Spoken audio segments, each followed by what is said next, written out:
Hey everyone, welcome back to the Weekly Awakening Podcast. This is your host, Cosmic Colleen, back with another weekly astrology update. We have the new moon in Sagittarius coming in on Tuesday, but we kind of began that new moon energy today, and it was squared Saturn, so there's definitely a slowdown, a peaceful pause, laziness, but one that was much needed and much felt. And then right after the new moon, we'll still be in the new moon energy though. Mercury retrograde begins in Capricorn. I know, deadly Mercury retrograde. It won't be so bad, guys. Actually, I'm kind of excited about this Mercury retrograde. I would say it's going to be an okay one to end this year out on. I'm going to be talking about that. And then at the end of the week on Saturday the 16th, we have the Sun squared Neptune. Okay, so also one of the things that will be happening with this new moon will be conjunct Mars. So there's going to be a little jump start to our energy. Now, before I get into all of that and all of the awareness I want to bring to you guys with the stars this week, I'm sorry I did not have an episode last week. I didn't even let you guys know. Last weekend, I ended up having a little bit of a family emergency, and that took up a lot of mental space and a lot of energy. And then on top of the following week, having work and kids and the Christmas schedule, I just didn't have it in me. Honestly, I just was like, I can't do it, guys. I couldn't do it last week, and I didn't do it. And thank you guys for your patience. I'm sorry I don't always like to throw that out there when you're looking forward to a transit and what's happening and I don't show up. But it was quite a pause. As you guys know, since Saturn has moved into Pisces and it's been in close proximity, it's been in the early degrees of Pisces.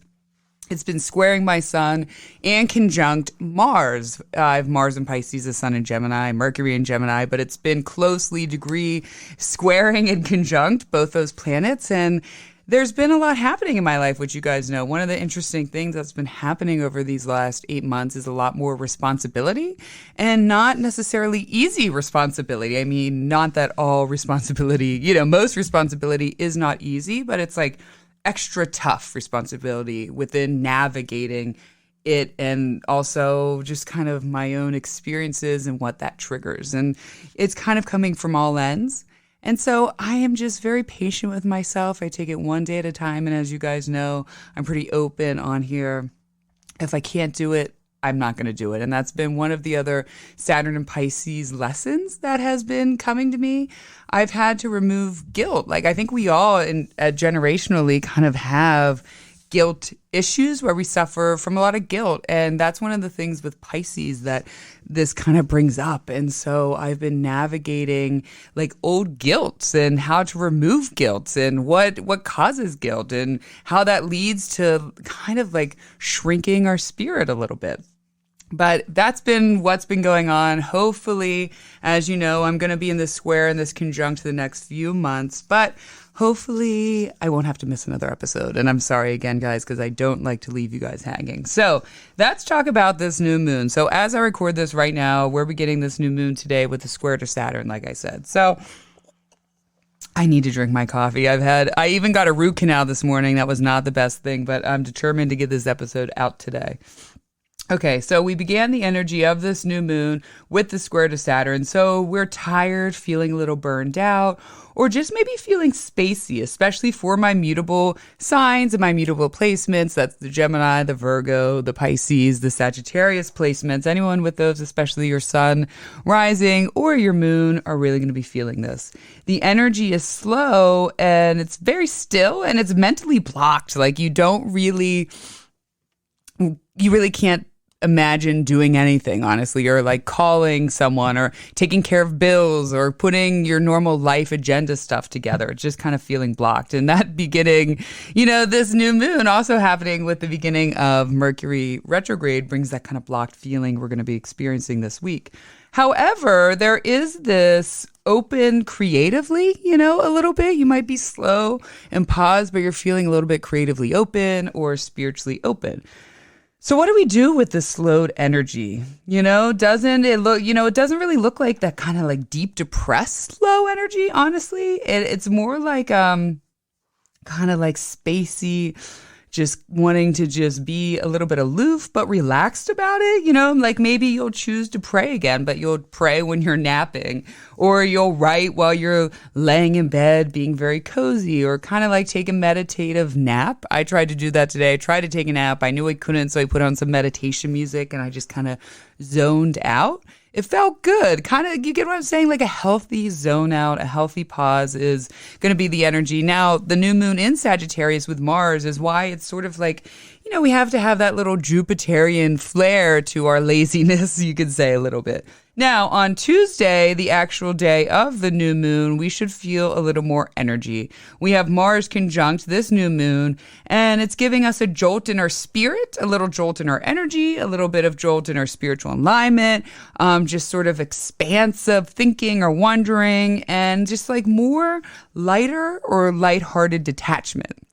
Because when we have Mars there, there's like that detaching feeling, and Sagittarius loves to detach. That energy is a very detaching energy and can detach from person, place, things, idea. And with Mars there, but it's like it's lighthearted. Sag, they don't always want to take things serious, or they kind of want to avoid the deep thinking of whatever drama is happening around them. So again, a really light or lighthearted detachment sort of energy will be surrounding that. Now, freeing yourself, so detaching, but also it's going to feel free. Freeing yourself of an idea that then frees your perspective up, and then almost instantly a new perspective arises. That's how that works. It's just the opening. I love when my brain opens like that. Like all of a sudden you have that perspective shift. You know what I'm talking about? Where you can never go back to how you viewed something. And there's a lot of freeing peaceful energy in that, because almost right away, this beautiful new perspective is reborn, and all of a sudden things click. Things make sense. Things feel good. Things feel lighthearted again and happy. So a new perspective is arising. You're sort of getting those clear messages that you need to. You're getting through clearly and solidly. Even though, yes, Mercury retrograde is beginning, I'll talk a little bit about that, why there is this sort of sobering thinking, or, just a real solid in our thinking energy. I also have been thinking a lot. I know, spoken like a true Mercury, all I'm doing is thinking a lot. And our people, I know I've talked about this a lot, the collective in general, the world is suffering, right? Most people I come in contact with, my clients, a lot of people are suffering with, they're just not happy. And we know a lot of this began with COVID, and the Band-Aid was ripped off, and a lot of joys were stripped from us. And not only were a lot of joys that were outside, not internal joys, stripped from us, we also brought on a whole new large set of anxiety. All of a sudden, people were like shut off into their rooms. Everyone was masking. No one had these like face-to-face contact. No one was touching. I mean, it's really traumatic. I will be interested to see what we look back on and how this shifted everyone, 20, 30 years down the road. But we really lost a lot of that connection and having fun. We began worrying. We were every day checking numbers and who was dying and what was created and what was the new mutation and what was this, what was that, what is that, and you can't touch this and you can't do that. I mean, we created a shitstorm of like scary shit out there. We honestly did. And I feel like one of the things that's happening right now, what's leading to a lot of people's continued, like, I don't want to say misery, but some people misery as well as just sad or hard energy, is this lack of fun. Now, I get it. We're in a world right now it's up in an uproar, and everyone's disconnected, and crazy hate and things like of all kinds of things are happening right now. And prices are crazy. I know that adds into that. But one of the things we are missing is how to have joy again. All right, how to have fun. People are scared to have fun. People are scared of pushing the limits a little bit, or, just letting loose, letting go a little bit, and just kind of being wild and free and having fun. And I think with this new moon, this is a great way to bring in and practice that fun energy, especially having this in the sign of Sagittarius, which has so much fun, has so much joy, loves to just just see things in that kind of lighthearted, loving, beautiful, free-flowing way, the way that life shows up. And it loves to have fun. If you know Sagittarius, they love to party. They like to enjoy. They like gatherings. They like friendship. They like, traveling. They like hiking. They like all the things that their body can like transcend beyond. I mean, I'm guarantee you they're the top people that jump out of airplanes. Every Sagittarius placement I know loves to jump out of an airplane.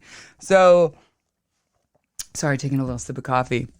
How can we bring fun back into our life? How can we let go? How can we let go of some of our worries or stresses that we have become, that become of us, that have become the collective, that are really causing us harm? If you listen to this podcast for a long time, my favorite thing to say, or if you're client, friend, whatever, is the things that we worry about in life, that's not usually how they end up projecting. That's not ever what's even ends up happening. It's our own inner projection. And the things we should worry about, we don't see coming. We'll never see them coming. We'll never be able to predict them.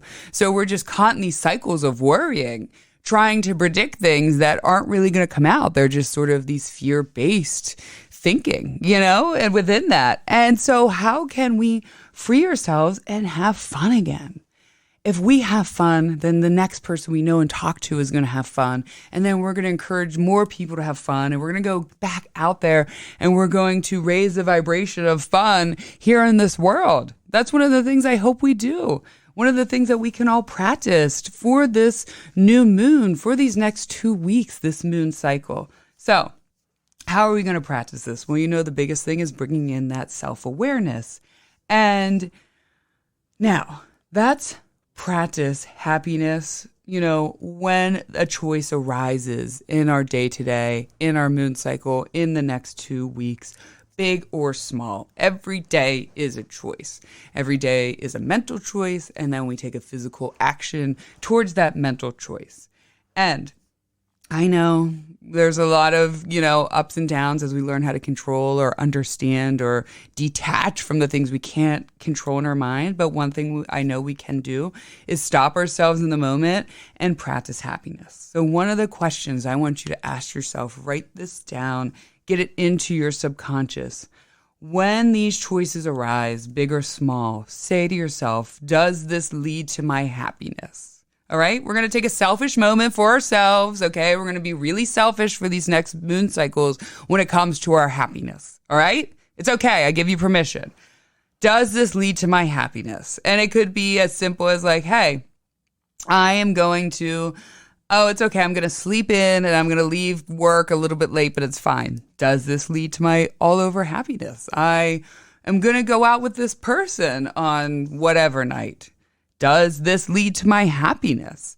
I'm going to go to the gym. Does this lead to my happiness? Okay, it's things. Does it lead to your overall happiness? All your choices, big or small, I want you to bring to your mind, does this lead to my happiness? Okay, does this lead to my joy?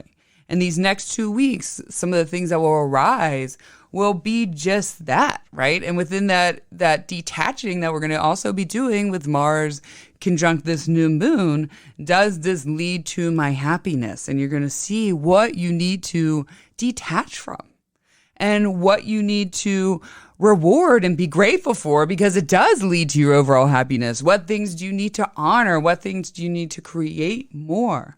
Okay? Does this lead to my happiness? Now, if you take away anything from this episode, that's the most important question. So write it down, vlog it, say it in a message, whatever it is. Does this lead to my happiness? Now, these are some awareness questions that you can write down, reflect on later.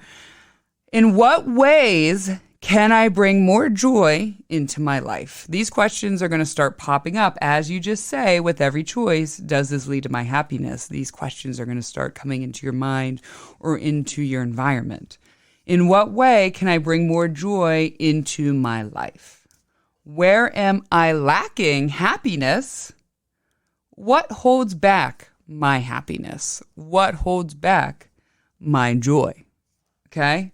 You guys get the theme right there. We're going to be doing some deep diving into that because I want to bring back happiness to this world. I want you to start being happy 90% of the time, especially no matter what life throws at you, living life on life terms instead of being happy 10% of the time, 50% of the time. We got to be happy, or how can we learn? Maybe we can learn to be happy 100% of the time in most of our days, just for today, while still living life on life's terms.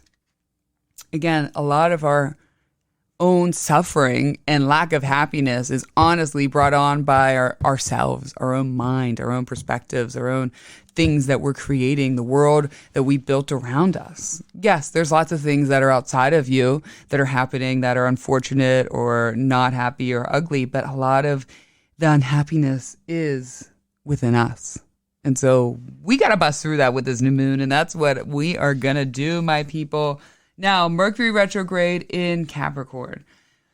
This is going to ingress back into Sagittarius when Mercury begins retrograde in Capricorn on Wednesday. And then it will continue in Sagittarius until January 1st. And then it stations at 22 degrees in Sagittarius.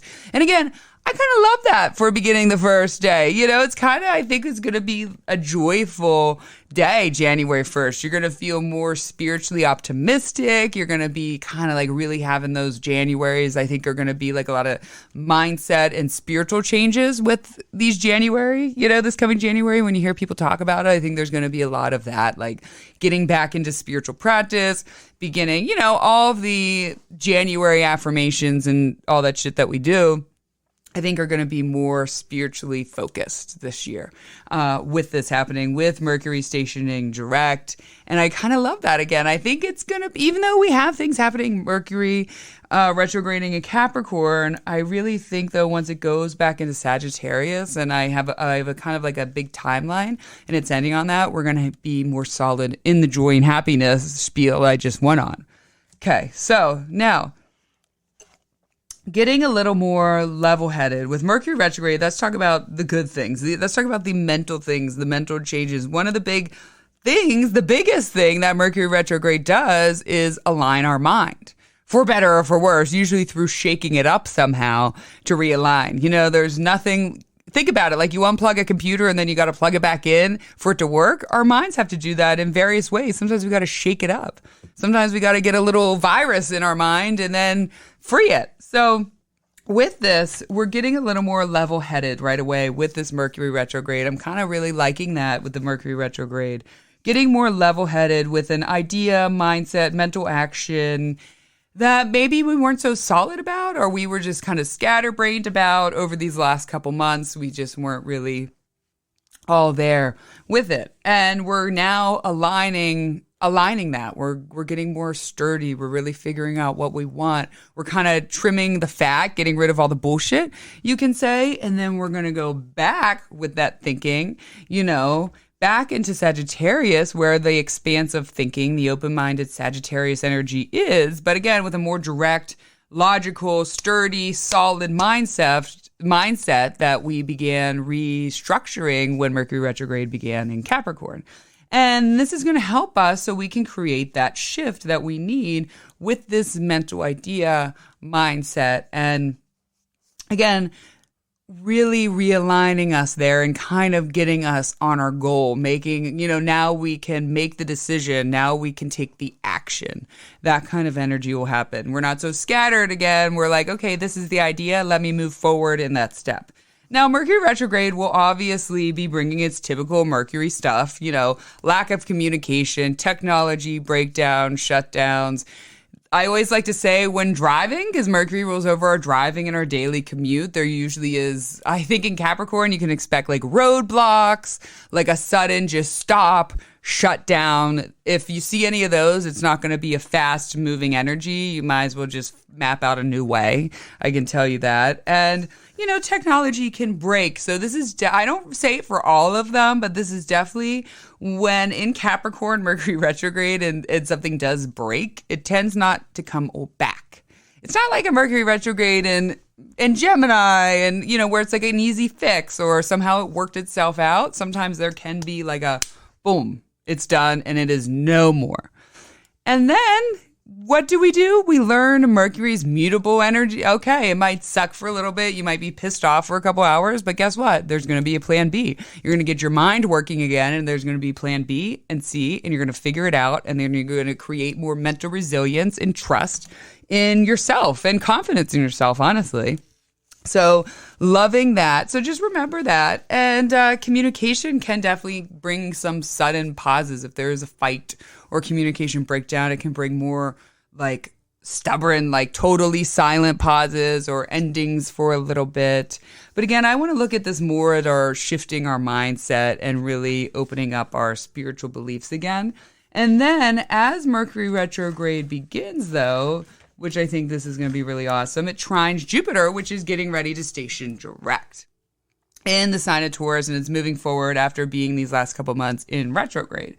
So again, really getting grounded with what makes you function best. You know, what makes you function at your greatest? How do you get shit done? How do you align your life? How do you, what does your life look like when you wake up on a daily basis and you're like happy, free, peaceful? What does that look like? So again, getting serious with your health, especially mental health, physical health, spiritual health, and really seeing how that spiritual health piece aligns you and keeps you going.